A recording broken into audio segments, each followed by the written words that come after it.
বাংলাদেশের অভিনেতা আজমেরী হক বাঁধন পড়শি দেশের অবস্থা নিয়ে বরাবরই সোচ্চার হয়েছেন, পথে নেমেছেন।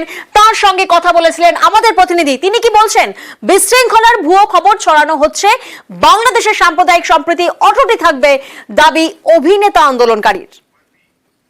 গত 15 বছরে তিনি এমন একটা সিস্টেম তৈরি করেছেন যেখানে তার লোকরাই রয়ে গেছে, সেটা সামরিক বাহিনীতে হোক, সেটা আমাদের মাননীয় প্রেসিডেন্ট হোক, মাননীয় স্পিকার হোক, প্রত্যেকটা মানুষই কিন্তু আসলে তারপরে কথা বলেছে।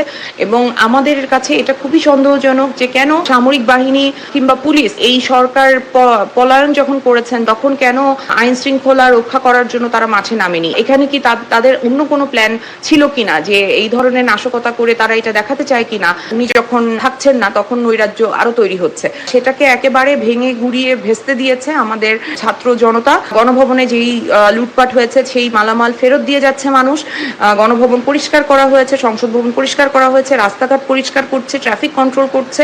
আর অবশ্যই আমাদের এখানে সাম্প্রদায়িক একটা সম্প্রীতি থাকবে। আমি বিশ্বাস করি, বাংলাদেশের মানুষ বিশ্বাস করে, যারা বাংলাদেশে জন্মেছে বাংলাদেশটা তাদের সবার, আমরা সবাই বাংলাদেশী। আমি এইরকম একটা রাষ্ট্র ব্যবস্থা দেখতে চাই যে রাষ্ট্র ব্যবস্থায় আসলে কোনো রকমের বৈষম্য থাকবে না। এবং এই ছাত্রদের স্পিরিটটা যদি আমরা কাজে লাগাতে পারি, তারাই পরবর্তীতে আমাদের লিডার হবে, তারাই আমাদের আসলে পথ প্রদর্শক। আমরা তাদের সাথে আছি এবং সাথে থাকবো।